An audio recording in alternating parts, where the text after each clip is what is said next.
1964, Missouri. The steep slopes of the Ozark Mountains were shrouded in thick fog when a United States Forest Service ranger named James Harrington entered an unexplored area. His mission was to conduct a survey for the expansion of Mark Twain National Forest, a routine job to map potential lands for federal acquisition. Yet this ordinary mission would inadvertently uncover one of the most disturbing cases of family isolation and consanguinity the state had ever documented. In his testimony to the Shannon County Department of Social Services, a document that would remain sealed for nearly 3 decades, Harrington reported, "I was following the course of an unmapped stream when I noticed signs of human occupation. First, a rudimentary fence, then smoke rising through the trees, and finally a clearing with several structures that weren't on any official record." Without confrontation, Harrington managed to leave the property and immediately reported his discovery to county authorities. His training in biology had allowed him to recognize clear signs of genetic problems among the family members he had briefly observed, a pattern he correctly linked to possible consanguinity. It wasn't just a family living outside the system, Harrington explained in a 1990 interview for the Missouri Department of Conservation. It was a family that seemed to be physically deteriorating due to genetic isolation. As a public official, I felt I couldn't simply ignore it, even while respecting people's right to live as they choose. What the forest ranger discovered in that isolated clearing, more than 30 kilometers from the nearest community, defied any emotional preparation.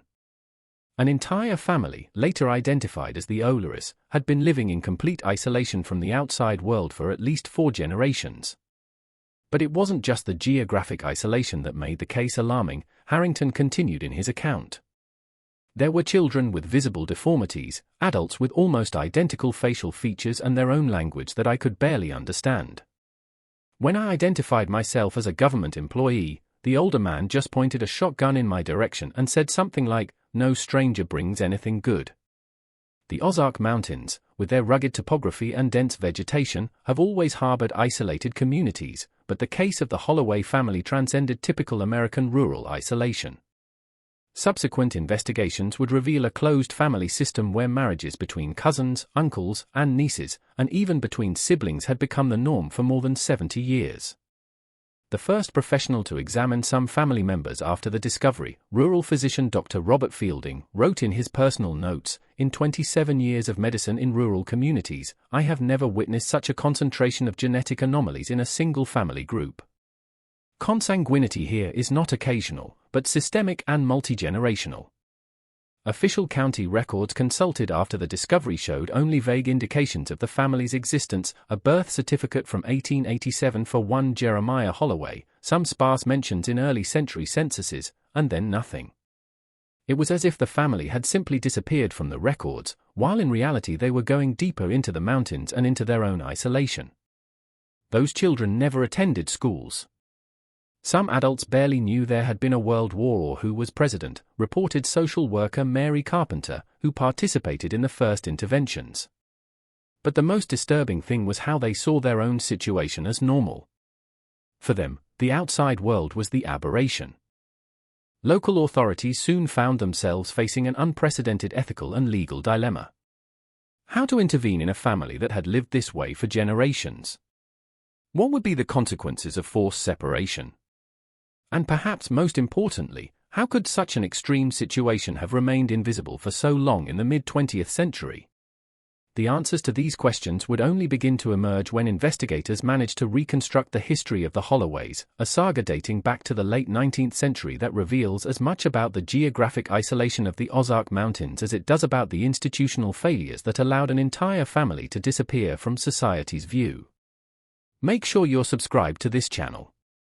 Stories like the Holloways rarely reach public knowledge with all the original details preserved. You won't find this anywhere else. The history of the Holloways in the depths of the Ozark Mountains officially begins in 1881 when a 22-year-old Jeremiah Holloway acquired 120 acres of remote land in what is now Shannon County, Missouri. Records from the time, preserved in the State Historical Archive, show that Jeremiah paid a negligible amount for the property, land considered of little value due to the rugged terrain and extremely difficult access. What the documents don't explain is the reason that led Jeremiah to seek such isolation. Interviews with elderly residents of neighboring communities, conducted after the family's discovery in 1964, suggest that Jeremiah may have fled criminal charges in Kentucky. A letter found among the family's belongings, dated 1882, offers clues: "No one will find us here. We can live according to our own laws, away from the eyes of those who do not understand our way of life." Jeremiah didn't come alone. He brought his young wife Eliza, his younger sister Constance, and two male cousins, Isaiah and Thaddeus. This initial family configuration would be crucial to understanding what would happen in the following decades. The location chosen by Jeremiah to establish his property was strategically isolated even by the standards of the time. Situated in a narrow valley surrounded by steep elevations on all sides, access was only by a precarious trail that became impossible during the winter months. Geographer Dr. Wallace Humphrey, who studied the region in the 1970s, described the location as an extreme case of intentional geographic isolation, where every natural feature served as an additional barrier to external contact. Between 1883 and 1890, parish records from the distant Pine Grove Baptist Church show that Jeremiah occasionally came down to the community to acquire essential supplies. Pastor Jonathan Miller, who kept a meticulous diary, described Jeremiah as a reserved and distrustful man who spoke little and never brought his family to Sunday gatherings despite repeated invitations. The last mention of a visit by Jeremiah to the community dates from April 1890. After that, the Holloways appear to have cut almost all contact with the outside world. Coincidentally, it was during this same period that the family's genetic isolation began to establish itself. Documents found on the property after the 1964 discovery revealed that around 1892, Jeremiah Holloway had formalized a union between his sister Constance and his cousin Isaiah.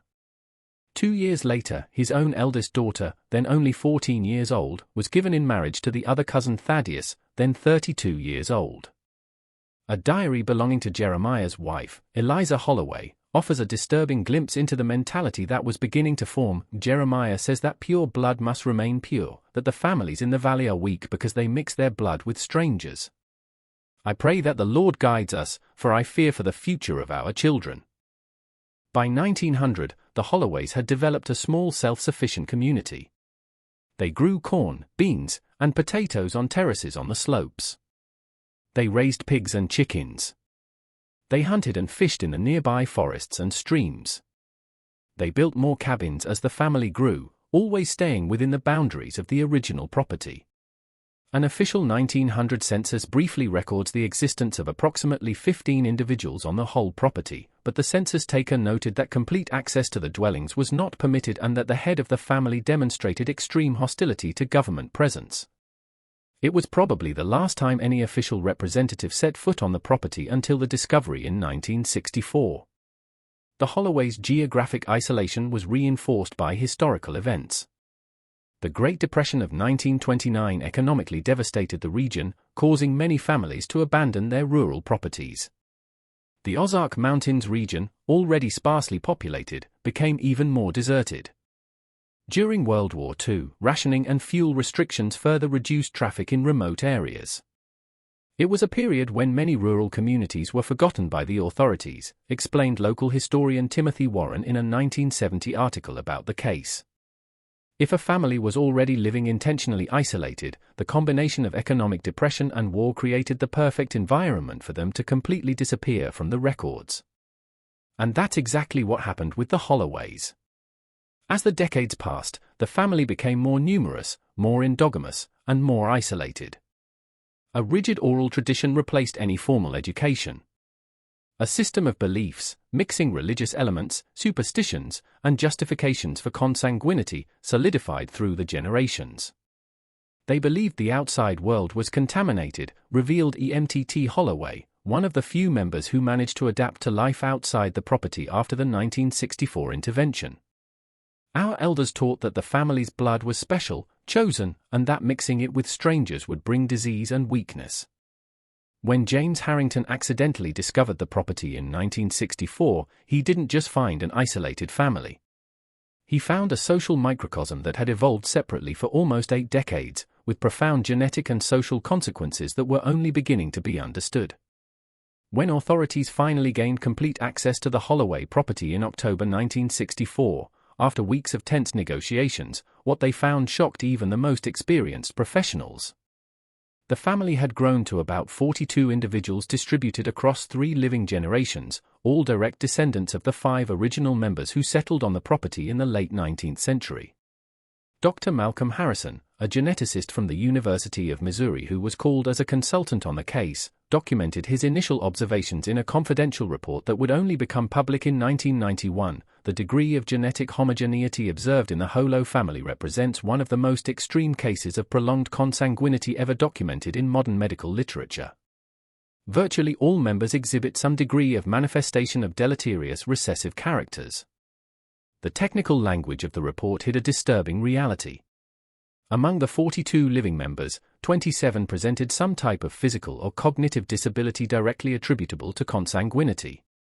Fused fingers, syndactyly, severe facial deformities, congenital deafness, and various degrees of intellectual impairment were common, especially among the youngest, clear evidence of the progressive accumulation of recessive genetic mutations over generations.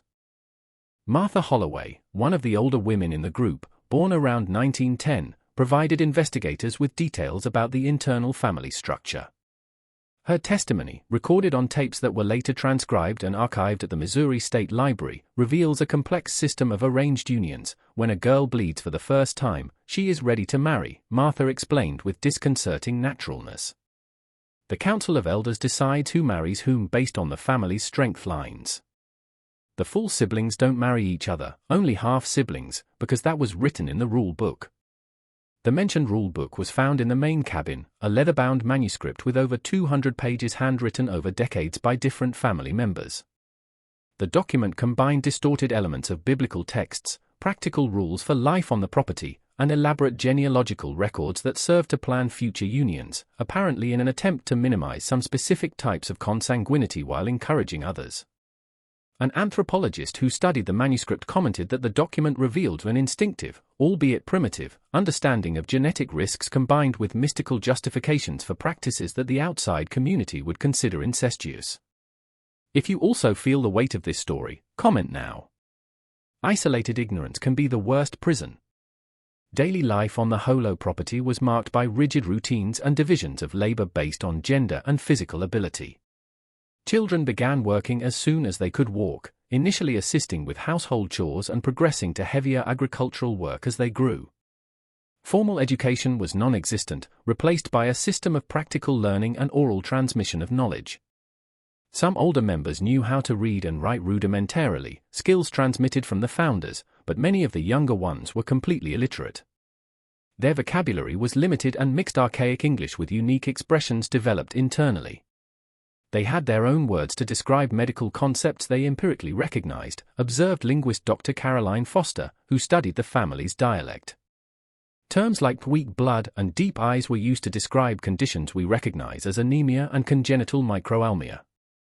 The family's diet, although sufficient in quantity, was nutritionally deficient based mainly on corn, beans, pork, and seasonal wild foods. The lack of access to medical care resulted in high rates of infant and maternal mortality. Of the graves found in the small family cemetery, almost 60% belonged to children who did not reach 5 years of age. Statistically significant is the fact that as generations advanced, the proportion of births with complications increased, as did the rate of early mortality, a classic pattern of inbreeding depression observed in populations with a high degree of consanguinity. Perhaps the most disturbing aspect of the Holloway case was the normalization of deformities and disabilities within the community. For them, the family traits were not seen as pathological, but as distinctive marks of belonging. Sarah Holloway, a girl of just 12 when interviewed by social workers, expressed confusion when questioned about her younger brother, who had been born with severe malformations. "Why are you asking about Jacob? He's like that because he has strong family blood. The joined fingers show he's a true Holloway." This normalization, combined with total isolation, explains why no family member ever sought external help even in the most severe cases of illness or deformity. For them, the outside world represented a threat, not a source of assistance.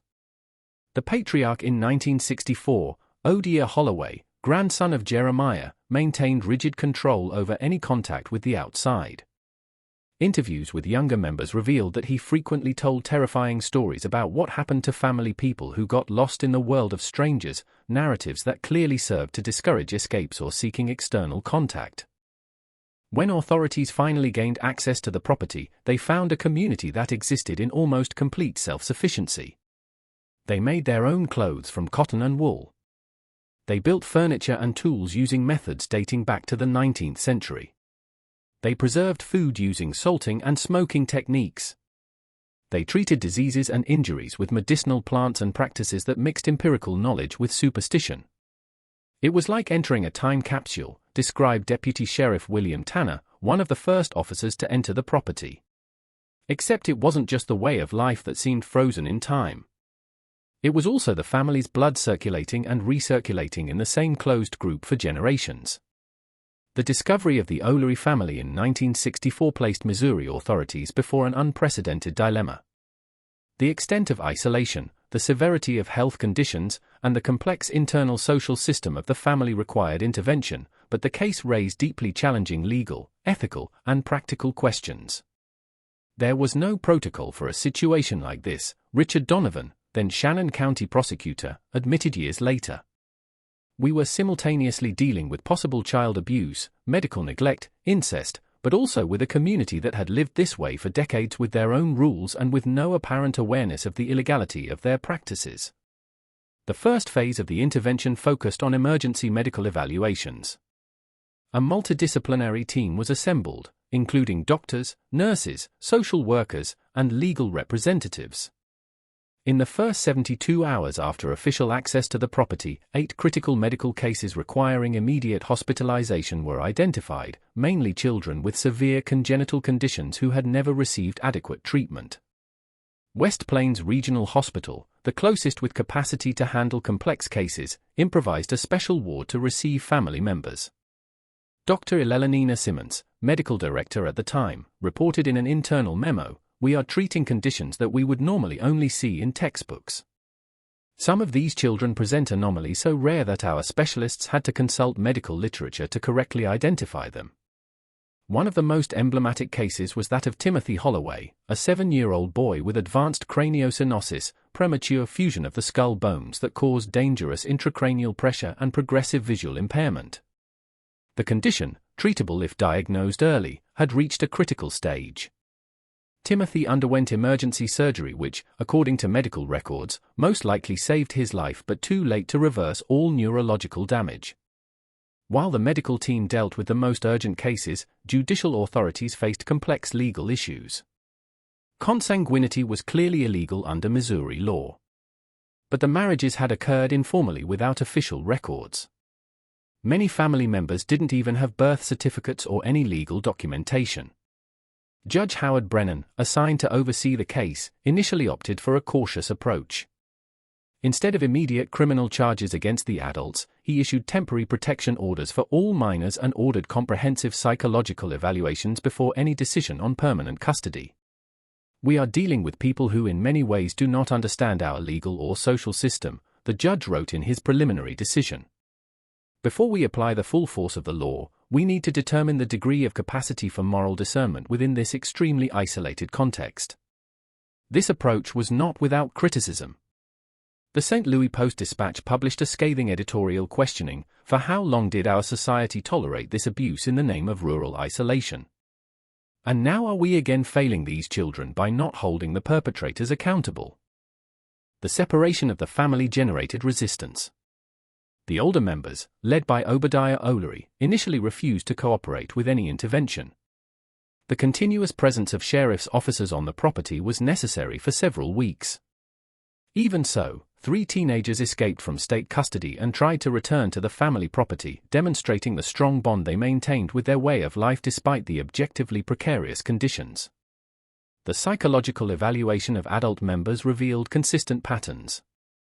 Dr. Harold Freeman, a psychiatrist who led the evaluations, reported, "We observed a combination of cognitive limitations resulting from both genetic factors and severe educational deprivation associated with a rigid and isolated belief system that normalizes practices that mainstream society considers abusive." Particularly challenging was the question of legal capacity. Many of the family's adults had significant cognitive deficiencies, but had developed adaptive survival skills within their restricted environment. Determining who could be legally held responsible for forced consanguinity practices and who should be considered a victim became a thin and complex line. After months of evaluations and judicial deliberations, an intermediate solution emerged. The youngest children, under 12 years of age, were placed in state custody with plans for eventual adoption or placement in foster homes. Teenagers were directed to special educational transition programs. Adults with severe cognitive deficiencies were referred to specialized care institutions. Only 5 adults were formally charged with crimes related to child abuse and promotion of incest, all older men who made up the so-called Council of Elders and who, according to testimonies from other members, were the main responsible for decreeing and forcing consanguineous marriages. Obadiah O'Leary, then 67 years old, was sentenced to 12 years in prison in 1965, although he served only 4 before dying in the Missouri State Penitentiary due to cardiac complications. His last testimonies, preserved in court archives, reveal a man unable to fully comprehend the criminal nature of his actions. "We only did what had always been done to keep the family strong and safe from the corrupt world out there." The Holloway property presented another dilemma. Legally, it belonged to Jeremiah's descendants, but determining the succession line became practically impossible due to the complexity of family ties and the absence of documentation. In 1967, the state of Missouri finally acquired the property through an eminent domain process, with the values deposited in a trust fund for the benefit of former family members. The lands were later incorporated into the Mark Twain National Forest, a pragmatic decision that also served to gradually erase the physical evidence of the isolated community. Today, few visitors to the forest know that walking certain trails they are passing through the almost invisible ruins of one of the most isolated and genetically closed communities in recent American history. For the whole children who were integrated into society, the transition was extraordinarily difficult. Many presented not only medical and cognitive challenges, but also profound cultural shock. Social worker Deborah Winters, who accompanied several of the children for years, wrote in her 1970 report, "Even after 5 years, some still manifest recurring nightmares about being taken by strangers. Concepts we consider basic, such as telephones, television, or even indoor bathrooms, were initially met with fear and distrust." The Holloway case exposed systemic failures in social and health services for isolated rural communities. In direct response, the state of Missouri established in 1966 the Rural Outreach Program, specifically designed to identify and monitor families in remote areas, ensuring access to education, vaccination, and basic health services. 60 years have passed since the discovery of the O'Leary family in the depths of the Ozark Mountains, but the ripples of that case continue to reverberate in medicine, in social policies, and more deeply in the lives of survivors and their descendants. Emma O'Leary Patterson, who was only 5 years old when she was removed from the family property in 1964, is today one of the few former members who speaks openly about her experiences. Adopted by a family of teachers in Springfield, Missouri, Emma managed to overcome significant initial difficulties and eventually became a nurse, a professional choice she directly attributes to her personal history. "For a long time, I tried to forget where I came from," Emma confided in a rare interview given in 2010 to the Missouri Historical Review. "But I realized that my story, however painful it may be, contains important lessons about how communities can disappear from society's view and how children suffer when we allow that to happen." Of the 42 family members identified in 1964, follow-up records indicate that only 28 were alive in 1980 and fewer than 15 in 2000. The significantly reduced life expectancy, especially among those with more severe congenital anomalies, is a somber reminder of the lasting impact of extreme consanguinity. Timothy Holloway, the boy who underwent emergency cranial surgery, lived until the age of 32 in a specialized institution. His drawings, impressive visual representations of memories of life on the property, were later published in a special volume by the University of Missouri and are considered valuable anthropological documents. His works, with vibrant colors contrasting with often disturbing themes, present a unique perspective of life within the isolated community. Not all survivors found paths to adaptation. Records from the Missouri Department of Mental Health indicate that about 40% of adult family members who were institutionalized remained dependent on care for life. Others faced significant challenges of social integration even after years of therapy and educational support. Michael Roberts, a retired social worker who worked with several family members for more than 2 decades, observes, "The Holloway case taught us that extreme isolation combined with consanguinity produces not only genetic effects, but also profound psychological and social effects that can persist for generations." Some of those who seemed less physically affected were in fact the ones who struggled most to build normal relationships outside the distorted family structure in which they were raised. The medical impact of the case extended far beyond the individuals directly involved. The extensive genetic and medical records collected from the Holloway family, always with protected identities, became study material in medical schools. The Ozark cohort study, begun in 1970 and continuing to this day, follows not only the original survivors but also their descendants, documenting how the genetic effects of prolonged consanguinity manifest through subsequent generations. Dr. Jennifer Lawson, a geneticist who has worked with the study since 1995, explains, "The data collected from the Holloway family has provided unique insights into more than 30 rare recessive conditions. In a very real sense, their suffering contributed to significant advances in modern genetic counseling and prenatal diagnosis." In the legal and public policy realm, the case catalyzed important changes. Missouri's Rural Community Protection Act of 1967, directly inspired by the Holloway case, established protocols for regular monitoring of remote areas and educational verification requirements for all children regardless of distance from urban centers. Decades later, experts recognized that the legislation likely prevented similar situations. The original Holloway property, now part of the National Forest, became the subject of debate among historians and conservationists. In 2008, a proposal to designate the site as a historical landmark was rejected after intense discussions about the ethics of preserving a site associated with so much human suffering. Today, only a small informative plaque, discreet and easily ignored by visitors, vaguely mentions that the area was inhabited by an isolated community until the mid-20th century. The family cemetery, however, was preserved and restored in 2012 with simple headstones replacing the original rudimentary markings, a compromise between completely erasing history and respecting those who died there, many of whom were children who never knew any world beyond that isolated valley. For scholars of American social history, the Holloway case remains an extreme but instructive example of how geographic isolation can interact with cultural beliefs to create social microcosms that radically diverge from the norms of the broader society. Historian Dr. Catherine Henderson, author of Invisible Communities, Isolation and Identity in Rural America, argues, what makes the Holloway case so significant is not just its extreme nature, but how it illustrates processes of cultural and genetic isolation that occurred on a smaller scale in many American rural regions. The line between legitimate cultural autonomy and harmful isolation is often blurred, and the case invites us to examine that border more carefully.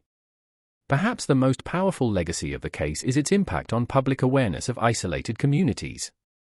The Missouri Historical Society archives record a significant increase in reporting on forgotten populations in rural areas in the years following the discovery of the Holloways, a growing recognition that even in modern and connected America, there are pockets of isolation where people can fall through the cracks of social protection systems. The lessons of the Holloway case remain relevant today in a world where geographic inequalities in access to services continue to shape lives. As Emma Holloway Patterson noted in her final testimony, the distance that separated our family from the world wasn't just in miles. It was a distance created by ignorance, fear, and institutional neglect. And that's a distance that still exists in many places if we have the courage to look. If you watched this far, it's because you enjoyed this story. Leave a comment saying, "I watched all the way through so I can get to know you and see who really follows the channel." Don't forget to subscribe, leave your like, and share with friends who are interested in real stories that have remained hidden for decades. Your views and engagement are what make it possible to continue bringing these forgotten cases to light.